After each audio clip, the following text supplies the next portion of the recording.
Queridos e amados irmãos, que a doce e gloriosa paz do Senhor seja com todos. Nós louvamos a Deus por mais uma oportunidade que o Senhor nos dá de estarmos gravando mais um vídeo de Escola Bíblica Complementar. Nesta ocasião, estamos já concluindo mais esse trimestre e concluindo também este ano de 2018. Um ano muito rico, onde pudemos estudar muitas lições preciosas, A cada ano estudamos 4 lições. E eu quero aqui reiterar o meu conselho, a minha recomendação para que você que ainda não está matriculado na escola dominical, matricule-se, porque a escola dominical é a maior escola do mundo. Uma recomendação número 2, importantíssimo, você que tem filhos, eduque seus filhos levando-os à escola dominical e eles certamente terão uma base sólida para o futuro. Então, meus queridos, o ano de 2018 foi um ano muito precioso, um ano de muito ensinamento, aprendemos muita coisa na Escola Bíblica Dominical. Nesse último trimestre estudamos sobre as parábolas de Jesus, parábolas muito ricas, porque além da parábola também ser uma facilitadora no aprendizado da lição moral e espiritual, ela não só uma facilitadora, mas uma fixadora, porque ainda que as pessoas num primeiro momento esquecessem a lição moral, mas não esqueciam a história. E lembrando da história, certamente elas voltariam à lição central que Jesus lhes quis ensinar. Então Jesus contou muitas parábolas interessantes e em todas elas nós temos extraído muitas lições, dependendo do olhar que você tenha sobre esta parábola. Muitas lições preciosas. Encerramos, e não poderia ser melhor, esse trimestre e o ano com a lição A Humildade e o Amor Desinteressado, que é a lição número 13, para 30 de dezembro de 2018. Quero aproveitar o ensejo, já que termina o trimestre e termina o ano, para desejar a você um feliz ano novo, com muita saúde, com muita alegria e com muito desenvolvimento espiritual. Que em 2019 a sua vida seja muito mais frutífera e mais produtiva para o reino de Deus. E é aprendendo a palavra de Deus que nós vamos crescer na graça, no conhecimento do Senhor e certamente produziremos mais frutos para o reino de Deus. Queridos, a lição de hoje ela está fundamentada na leitura de Lucas, capítulo 14, versículos 7 a 14, onde Jesus dá aqui uma lição, conta também uma parábola e nos dá ensinamentos maravilhosos. Então, Lucas, capítulo 14, versículos 7 a 14, nos diz assim: E disse aos convidados uma parábola, reparando como escolhiam os primeiros assentos, dizendo-lhes: Quando por alguém fores convidado às bodas, não te assentes no primeiro lugar, para que não aconteça que esteja convidado outro mais digno do que tu, e vindo que te convidou a ti e a ele, te diga: dá o lugar a este, e então com vergonha tenhas de tomar o derradeiro lugar. Mas quando fores convidado, vai e assenta-te no derradeiro lugar, para que quando vier o que te convidou, te diga: amigo, assenta-te mais para cima, então terás honra diante dos que estiverem contigo à mesa. Porquanto qualquer que a si mesmo se exaltar será humilhado, e aquele que a si mesmo se humilhar será exaltado. E dizia também ao que o tinha convidado: Quando deres um jantar ou uma ceia, não chames os teus amigos, nem os teus irmãos, nem os teus parentes, nem vizinhos ricos, para que não suceda que também eles te tornem a convidar, e te seja isso recompensado. Mas quando fizeres convite, chama os pobres, aleijados, mancos e cegos, e serás bem-aventurado, porque eles não têm com que tu recompensar, mas recompensado serás na ressurreição dos justos. Na realidade, irmãos, no conjunto aqui da obra, nós não vemos aqui uma parábola, mas Jesus aproveita o ensejo, porque ele havia sido convidado para De repente um jantar, um almoço, um banquete com alguém, era natural. Nós vemos que Jesus foi convidado por Simão, o leproso, né, na ocasião daquela mulher que entra e ali aos pés de Jesus, ela chora, lava os pés de Jesus com as lágrimas, enxuga com os cabelos. Né? Jesus era assim convidado, né? Jesus foi convidado, fez refeições lá com Mateus, que era o publicano. Ele em muitas ocasiões esteve na casa de Lázaro, que era um amigo. Então, Jesus recebia convites também. Jesus, ele pregava na praça, Jesus pregava no templo, Jesus pregava à beira da praia, Jesus pregava quando era convidado para um jantar ou para algum local onde ele via uma oportunidade, ele ali pregava. Ele esteve no casamento em Caná da Galileia. Enfim, o ministério de Jesus foi um ministério intenso e que todas as ocasiões e todas as situações eram oportunas para ele trazer um grande ensino. Por isso que 3 anos e meio de ministério foi assim um ministério de uma extensão muito grande. João chega a dizer que se fosse registrar tudo quanto Jesus fez e ensinou, ele disse: eu cuido que nem todos os livros do mundo caberiam. Uma hipérbole, era um exagero, claro, porque 3 anos e meio é um tempo e é finito. Mas ele quis dizer que Jesus fez muita coisa. Jesus não só trabalhava de manhã, trabalhava de tarde, trabalhava de noite, trabalhava de madrugada. Em todo momento era um momento para Jesus estar ensinando. A Bíblia vai dizer que ele não tinha tempo nem de comer pão, porque a multidão afluía e ele tinha que ensinar, e era um ministério curto e deveria ser um ministério muito intenso. Mas nesta ocasião em que ele foi convidado, ele reparou que as pessoas iam chegando, independentemente da função de nobreza, iam tomando os primeiros lugares, porque todos queriam ficar próximo a Jesus, próximo ao anfitrião da casa. E Jesus, observando isso, ele aproveitou o ensejo e deu uma recomendação, um ensino sobre humildade e sobre o amor desinteressado. Então, esta lição, ela na realidade trabalha 2 temas interessantes, um, humildade, e outro, o amor desinteressado. E nós vamos aqui trabalhar alguns textos e algumas ideias para que você possa, então, ter a sua lição mais clara ou o seu ensino para os seus alunos mais claro. Muito bem, eu gostei muito aqui, irmãos, da leitura diária, que ela traz alguns textos que são referências bíblicas para respaldar também esse ensino. Primeiro, o texto de Filipenses, que eu já deixei marcadinho aqui para acelerar, onde Jesus dá uma palavra muito interessante. Jesus não, digo Paulo, que é Filipenses, é uma carta de Paulo aos Filipenses. E Paulo vai dizer aos crentes de Filipe, a partir do versículo 3, ele diz assim, capítulo 2, versículo 3, nada façais por contenda ou por vanglória, mas por humildade. Cada um considere os outros superiores a si mesmo. Só esse versículo já clareia muita coisa. Jesus vai dizer que nós podemos empreender ações cuja motivação seja contenda, vanglória, vaidade, soberba, ganância, prepotência, exaltação pessoal e etc, e etc. Mas ele diz, quando vocês fizerem, façam por humildade. Cada um considere os outros superiores a si mesmo. Jesus sabia que todas as vezes que nos exaltamos, todas as vezes que a prepotência está em evidência, que a soberba, a ganância e esses males que eu falei, geralmente nós estamos em um clima de disputa dentro da comunidade. Então um quer ser maior do que o outro e etc.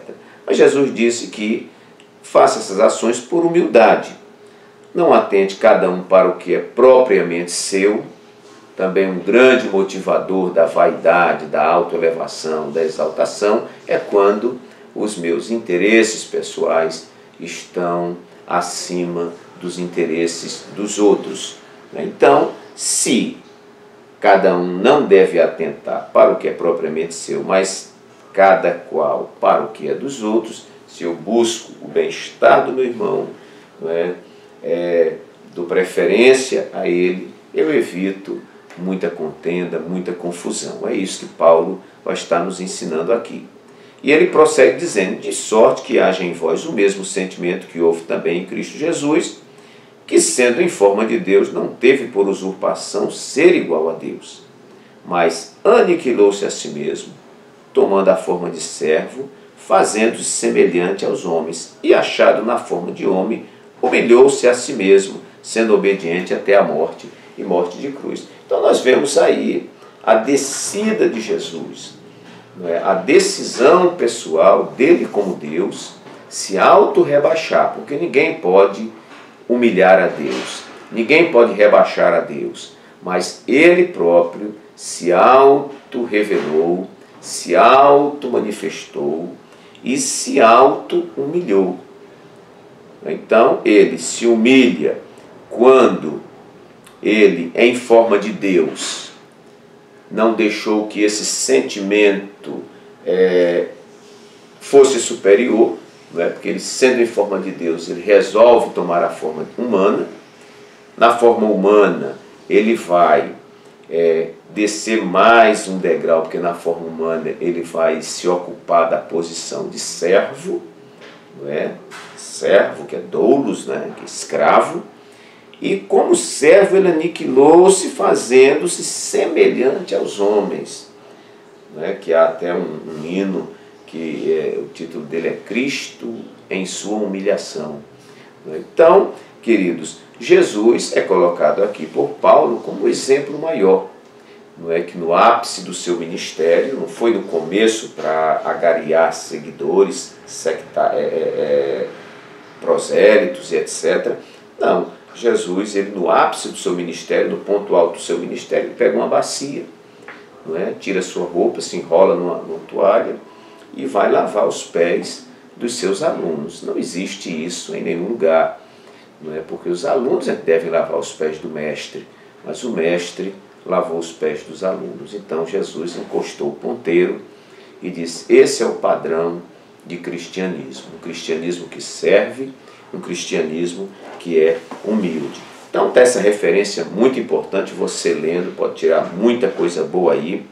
Temos também Romanos capítulo 12 e versículo 3, que é uma carta também de Paulo para Roma, né, para os crentes que estavam em Roma, os romanos. No capítulo 12 e versículo 3, que o comentarista coloca aqui: não ter um conceito elevado de si mesmo. Então Paulo vai dizer aqui: porque pela graça que me é dada, digo a cada um dentre vós que não saiba mais do que convém saber, mas que saiba com temperança conforme a medida da fé que Deus repartiu a cada um. Não só Paulo vai dizer, mas o salmista vai dizer que Deus conhece a nossa estrutura e sabe que ela é pó. Paulo também vai dizer aqui mais à frente, no capítulo 7, ele vai mostrar o dilema que ele vive, porque as coisas boas que ele quer fazer ele não consegue fazer, mas as coisas ruins, pecaminosas, é que ele faz, mas não quer fazer. Então ele diz: miserável homem que sou, quem me livrará do corpo desta morte? Bom, eu acho interessante isso aqui, irmãos, não ter um conceito elevado de si mesmo, ou seja, nós termos a consciência da nossa posição. Ninguém é humilde sem que ele tenha consciência. Ninguém é humilde porque alguém disse seja humilde. Ninguém é humilde porque alguém ensina e diz seja humilde. Você é humilde porque você tem consciência do que você é. Geralmente, o soberbo, o ganancioso, o prepotente, o exaltado, ele é um ignorante em relação à sua condição. Porque quando eu entendo que sou pó e cinza, e como disse um pregador, não é, que nós fomos feitos do pó da terra e basta um pouquinho de água para a gente virar lama, então eu tenho consciência de quem eu sou. Tenho consciência de que a salvação que recebi de Jesus não foi por mérito pessoal, não é porque eu era bonzinho, não é porque tinha uma pintinha no rosto e Jesus me achou mais bonito. Não, Ele me salvou pela sua graça maravilhosa. E graça é um favor imerecido. Então, a partir do momento que eu tenho consciência disso. A partir do momento que eu sou consciente de que sou fraco, né, e que toda a minha fortaleza é, como disse Paulo lá em Filipenses 4,13, tudo posso naquele que me fortalece. Então, se eu não estou nele, eu não posso nada, né?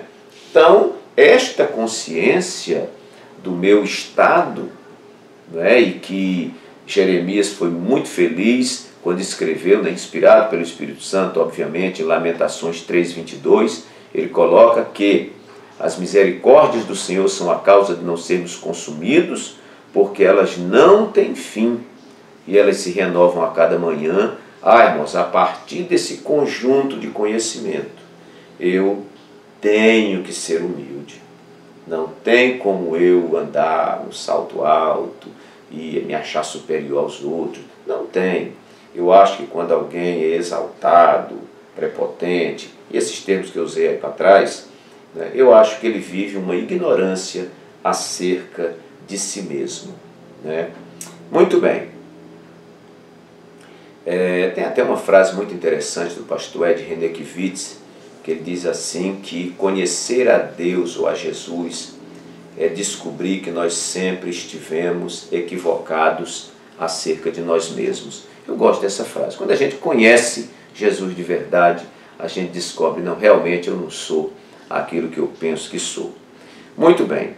Também em Provérbios 22,4 tem uma outra referência que diz que o prêmio da humildade são riquezas, honra e vida. Vamos ver esse texto de Provérbios, capítulo 22. Provérbios 22, livro escrito aí pelo sábio Salomão, e ele vai dizer em Provérbios 22, versículo 4,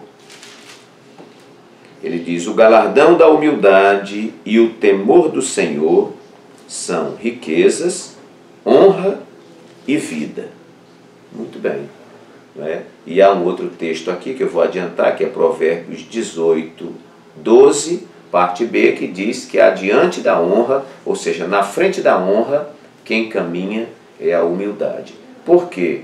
Porque os humildes, né, como disse Pedro, né, na sua primeira carta, capítulo 5, versículo 6, humilhai-vos perante a potente mão de Deus, para que ao seu tempo ele vos exalte.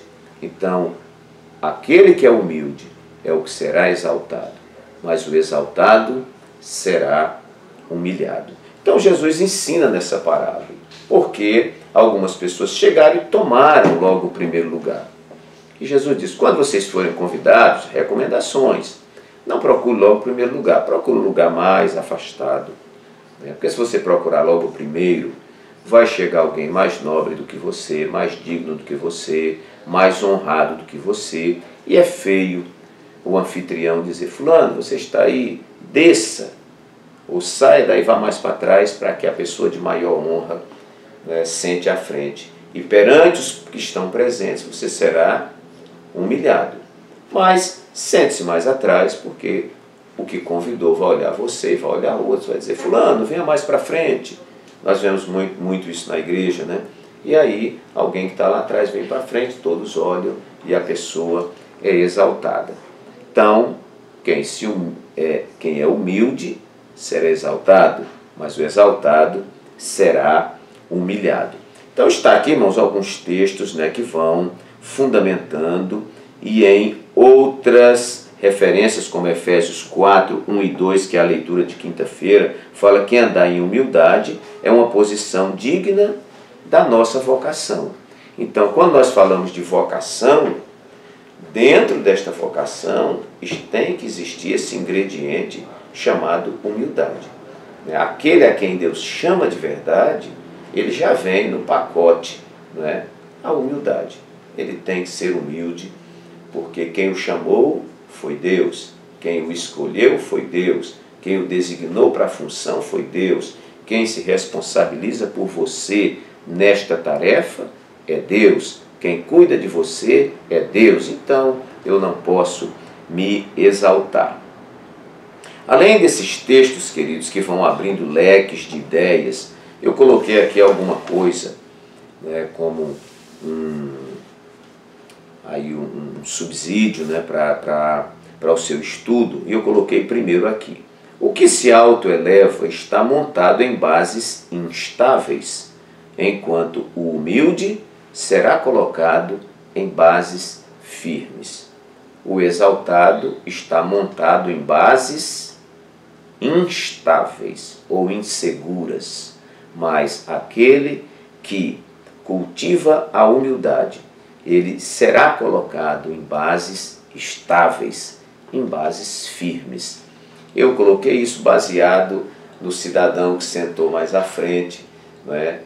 Jesus falou desta possibilidade, alguém se sentado mais à frente, ele sentou, até sentou, mas, como diz aí no sistema de mídia, né, de que ele teve os seus 10 segundos de fama, mas em seguida teve que sair. Então não é uma posição de estabilidade.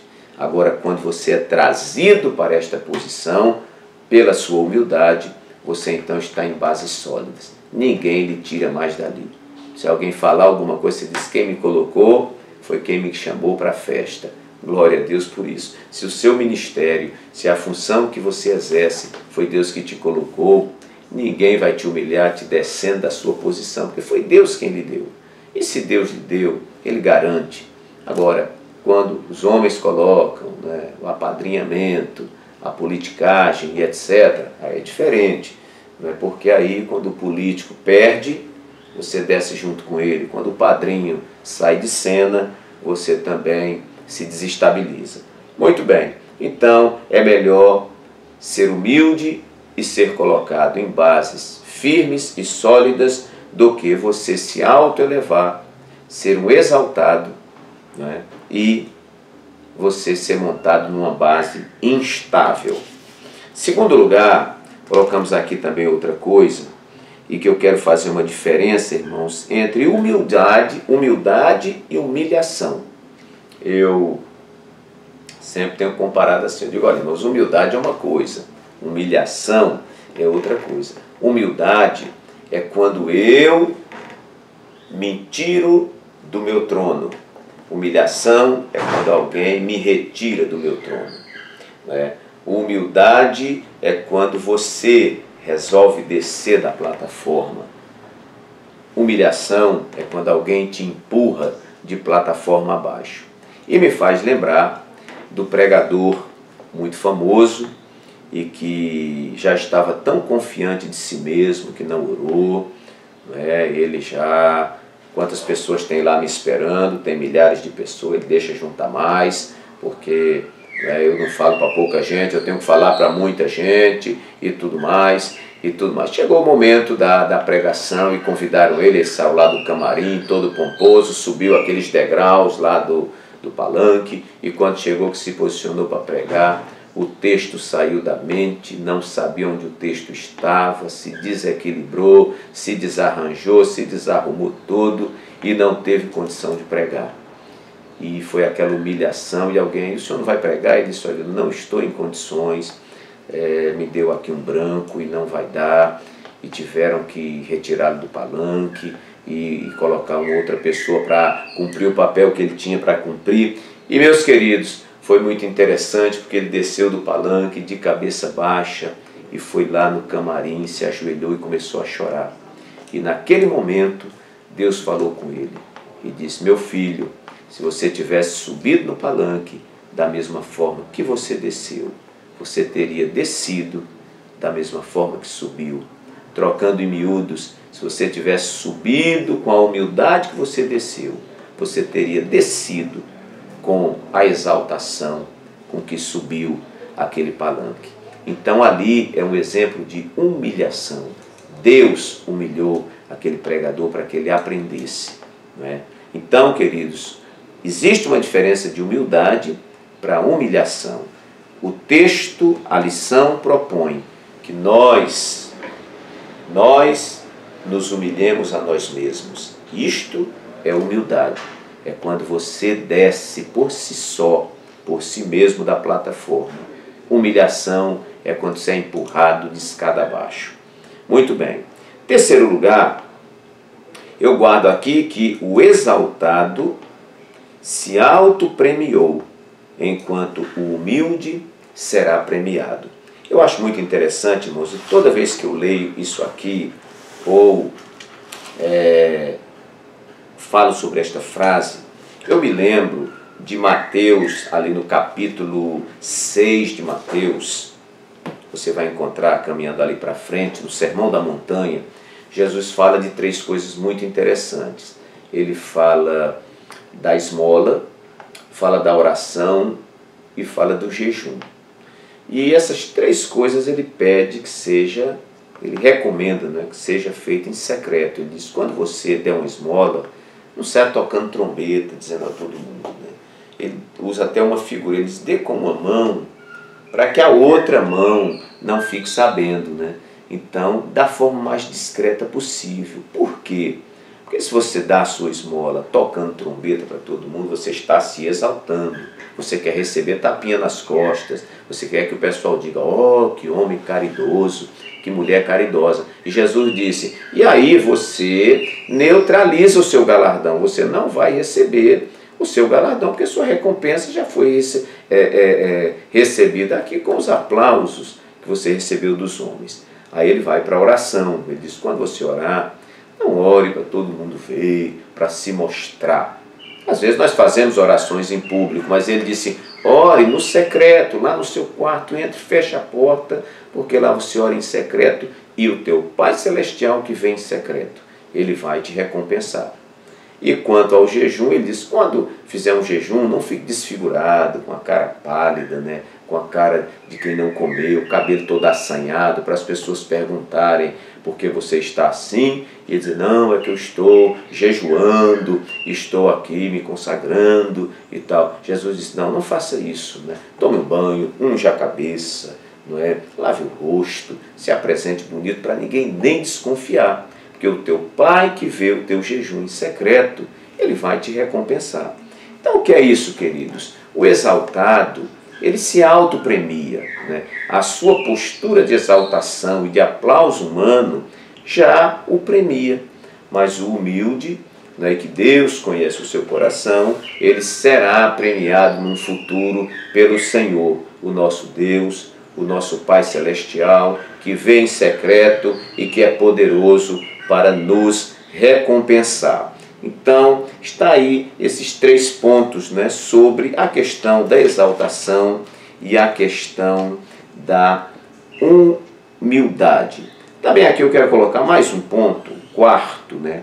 Ocupar o lugar da humildade é estar livre das concorrências desleais, das disputas e das invejas. Geralmente, quem ocupa um lugar de humildade, ele está isento de muita coisa, porque os que querem se destacar, eles se colocam no meio dos grandes, e no meio dos grandes a falsidade é muito grande. Geralmente, os que estão junto aos grandes, eles estão interessados naquilo que o grande pode lhe fornecer. Entendeu, meus irmãos? Então, aquele que ocupa o lugar de humildade, ele está livre dos concorrentes, dos desleais, das disputas, das invejas, né? Quando Deus nos coloca num lugar de exaltação, fique tranquilo, porque Deus sustenta, né? Ele paga a conta, foi Ele que colocou. Agora, quando a gente vai por conta própria, é muito perigoso. E todas as vezes que eu falo isso aqui também, eu lembro, e já contei muito no rádio, quero dizer aqui, não é? Porque esse vídeo é visto no mundo inteiro, que todos os domingos aqui em Maceió, de 7 às 8 da manhã, nós fazemos um programa na Rádio Farol FM. Você pode colocar Rádio Farol FM Maceió 90.1 e você vai ver nós todos os domingos de 7 às 8 da manhã. Né? No caso aqui, Alagoas não tem horário de verão, né? É 7 às 8 da manhã, você vai ter esse programa. E eu já contei muitas vezes isso, e talvez em alguns vídeos aí para trás tenha falado também isso, sobre uma cena que eu vi no Piauí. Nós fomos a uma reunião convencional, e lá no horário do almoço eu estava na fila e observei assim do lado um pastor, estava sem os sapatos, né? Estava só de meia, e uma irmãzinha idosa com aquela esponjinha, parece uma esponja mágica, né, que ela tem silicone, você passa no sapato e ele dá um brilho, né, inexplicavelmente, né, você olha assim, né, consegue entender, ali tem um silicone, uma coisa que dá um brilho no sapato. E eu fiquei observando aquela irmã fazendo aquele serviço e o pastor sentado, né. Quando terminou, que a irmã limpou os 2 sapatos, entregou ao pastor, o pastor calçou, meteu a mão assim no bolso, pegou a carteira e disse: minha irmã, quanto é o seu serviço? Ela disse assim: não é nada, meu irmão, isso é o meu ministério. Irmãos, eu ainda hoje me emociono quando falo isso, porque foi muito impactante. Eu quase que perdi a vontade de almoçar. Eu falei: meu Deus, uma mulher limpando o sapato aqui dos pastores, ela diz que isso é o seu ministério. E o mais impressionante, não tinha ninguém disputando com ela aquela esponja. Ninguém estava querendo tomar o lugar dela, né? Ela ali na sua humildade, né, estava livre das concorrências, né? Estava fazendo o seu trabalho, que para o reino dos céus, irmãos, é um trabalho extraordinário, que a Bíblia diz que qualquer que der um copo de água fria a um desses pequeninos, jamais perderá o seu galardão. Então, esta mulher que ocupava um lugar de humildade estava livre das concorrências desleais, das disputas e das invejas, né? Irmãos, nós deixamos aqui, já deixamos alguns textos bíblicos, né, e algumas recomendações, fora o que você já vai estar estudando aí na sua lição. Mas a lição também fala do amor desinteressado. O amor desinteressado, ou seja, um amor sem interesse, porque é a segunda recomendação que Jesus dá quando estava nesse ambiente onde ele foi convidado. Ele dizia também ao que o tinha convidado: quando deres um jantar ou uma ceia, não chames os teus amigos, nem os teus irmãos, nem os teus parentes, nem vizinhos ricos, para que não suceda que também eles te tornem a convidar e te seja isso recompensado. Mas quando fizeres convite, chama os pobres, aleijados, mancos e cegos, e serás bem-aventurado, porque eles não têm com que te recompensar, mas recompensado serás na ressurreição dos justos. Ora, irmão, isso aqui é um ensino de Jesus, e aí você tem que se preparar para andar na contramão do mundo. Eu estava dando um estudo aqui na igreja sobre o valor da comunhão, e eu falei: olha, irmãos, quando a gente fala sobre comunhão e fala sobre alguns princípios bíblicos, você tem que estar pronto a andar na contramão do mundo, na contramão, muitas vezes, da sua cultura, na contramão daquilo que rege a sociedade na qual vivemos. E nós, querendo ou não, somos fruto também do meio em que nós vivemos. Isso não é determinismo. Eu não sou aquilo, né, que o meio me forneceu. Muita gente nasceu num lugar terrível e hoje é uma figura de destaque. Não estou dizendo isso. Agora, negar que nós recebemos influências do meio que nós vivemos é também uma infantilidade. A gente recebe. A gente mora num lugar, você aprende o sotaque, você aprende a forma de falar daquele lugar, você aprende a comer a comida daquele lugar. Você está numa sociedade, você trabalha, você estuda, você convive com as pessoas. Então, isso é muito natural. E muitas vezes, queridos, determinados regimes de funcionamento de ambiente, eles são absorvidos por nós até de forma inconsciente. Não estou dizendo que isso é de forma maligna ou de forma má. Às vezes é inconsciente. Quando você vê, você já está fazendo igual as pessoas estão fazendo, né? Então, a gente recebe influência também do meio em que a gente está vivendo. E uma das questões muito comuns no meio que nós vivemos é a relação de troca.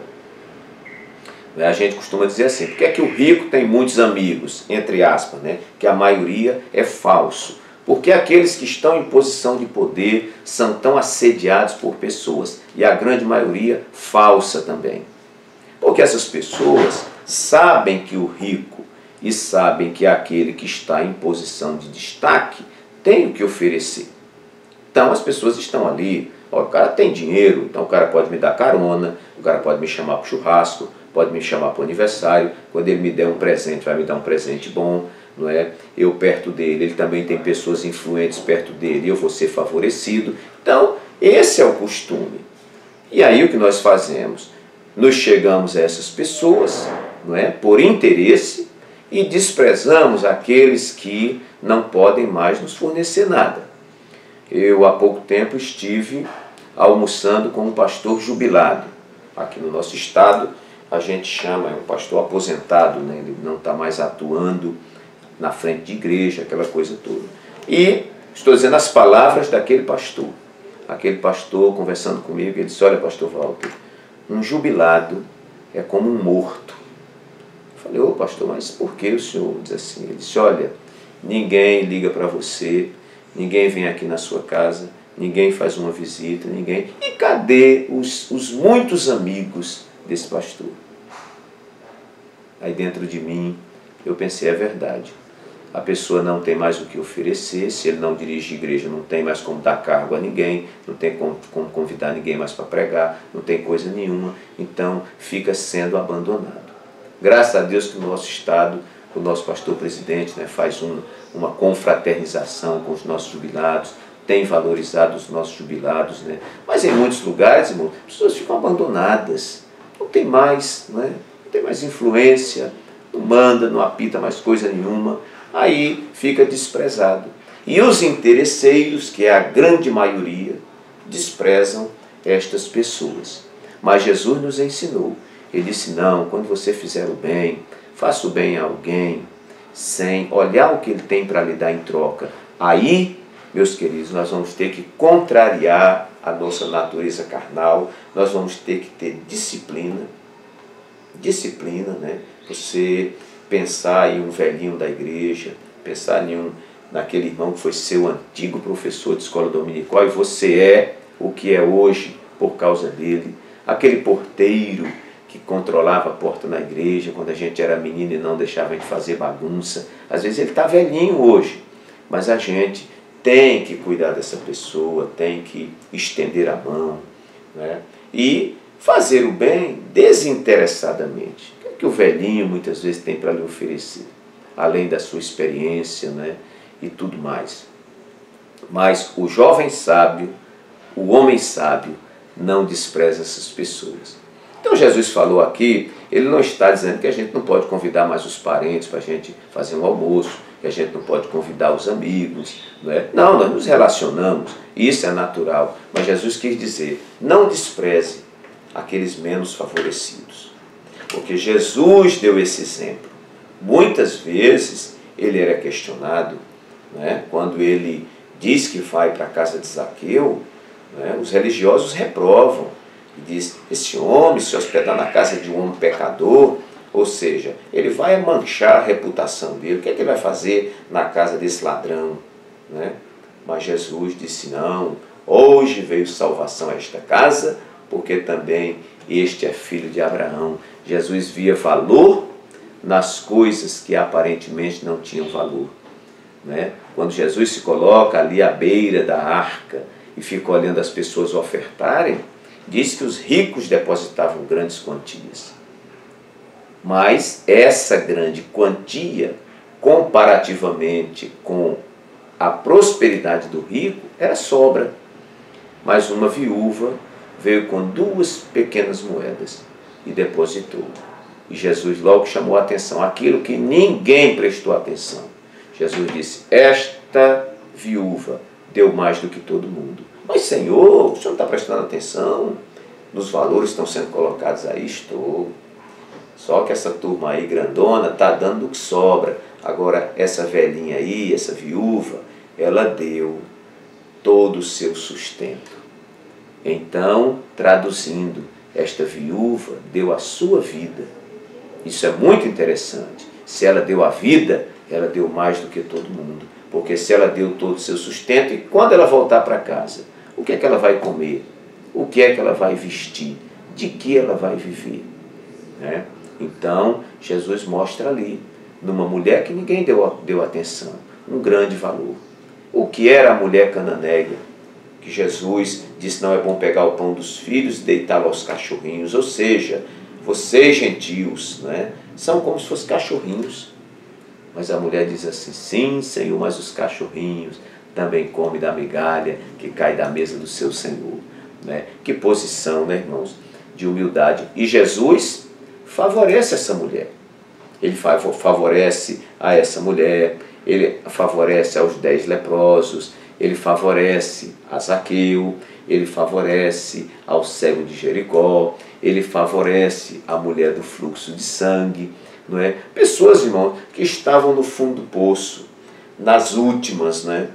Mas Jesus estende a mão, ele estende a mão ao ladrão da cruz. O que o ladrão que estava à direita de Jesus tinha para oferecer? Nada. Ele diz, nós estamos aqui pelo que os nossos feitos mereciam. Nós somos miseráveis para morrer mesmo. Mas o Senhor, este homem nenhum mal fez. Né? Senhor, lembra-te de mim quando entrares no teu reino. E Jesus disse, hoje estarás comigo no paraíso. Então, meus queridos, isto é muito interessante. Né? O amor altruísta, ele não visa recompensas. Eu tenho dito sempre, né? Você não pode considerar as pessoas só se elas lhe considerarem. Você não pode dar algo a alguém somente calculando que ele vai te dar algo em troca. Não. Olha, meus queridos, há muitos anjos dentro da igreja que não são vistos. Eu queria te convidar hoje para que você desse uma olhadinha, desse um olhar com mais carinho para aquele irmãozinho lá do cantinho do banco, para aquela senhorinha velhinha, para aquele irmãozinho magrinho, para aquela irmãzinha que tem uma roupinha bem simples. Às vezes nós vamos construindo nossas amizades falsas em torno das pessoas que têm alguma coisa. Só que muitas vezes na hora da tua necessidade, quem vai aparecer lá é a velhinha do vestidinho de chita e você vai ficar envergonhado. Então, que a gente trate a todos, irmãos, eu costumo dizer isso, que a gente trate a todo mundo da mesma maneira, né? Que nós, pastores, tratemos os outros pastores de forma carinhosa, mas tratemos também os presbíteros, tratemos os diáconos, tratemos os auxiliares, tratemos a igreja com respeito, né? Porque foi isso que Jesus nos ensinou. O amor altruísta, ele não visa recompensa. O amor altruísta é imparcial e não discrimina. Né? Do jeito que eu amo aqui o grande, tenho que amar o pequeno. Do jeito que eu amo aquele que tem dente, tem que amar o banguelinho também. Do jeito que eu amo aquele que tem um bom emprego, tenho que amar aquele também que está desempregado. São todos servos de Deus e a nossa recompensa vem do alto. Às vezes aquele grande amigo endinheirado, aquele grande amigo de posição, é quem te decepciona na hora da sua necessidade. O amor altruísta nós colocamos aqui também, muito interessante para nós fecharmos esse vídeo. O amor altruísta independe de sentimentos. Sabe que sentimento, irmãos, às vezes é uma traição. Tem muita gente que acha que Deus está com ele se ele estiver sentindo.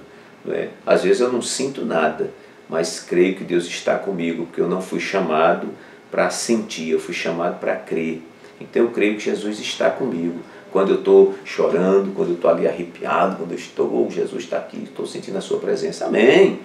Mas há momentos que você não está ouvindo nada, não está sentindo nada, mas o Jesus que disse, eu estarei convosco todos os dias até a consumação dos séculos, ele está aí junto com você. Então, amor, da mesma forma, ele independe de sentimento. Vou dar um exemplo, você pode ter uma pessoa chata, o mundo tem os chatos também, tem gente que é chata, né, por natureza, né, mas as ações de benefício que você faz por ela, independe disso. Às vezes a pessoa é chata, mas você, quando ela precisa de você, você ajuda, né? Quando ela está lá com um problema, você vai lá e leva uma solução, né? Você corresponde não, você atende independentemente da correspondência, né? Então o amor altruísta independe de sentimentos. Nós já falamos aqui em um vídeo anterior que a melhor receita para você que tem alguém que você não gosta, que não dá para digerir, e às vezes você diz, não, o que é que eu posso fazer se eu não me sinto bem com essa pessoa? Nós temos dito, e às vezes até alguém que te ofendeu. Nós dissemos que uma grande receita é você começar a orar por ela. Vá orando, vá orando, vá orando, mesmo que você vomite, mas vá orando, vá orando, vá orando por ela, e Deus vai plantar um amor no seu coração por essa pessoa, e você vai se ver capacitado por Deus a fazer coisas boas por essa pessoa, ainda que ela só tenha lhe feito males, ainda que ela faça parte dos times dos chatos.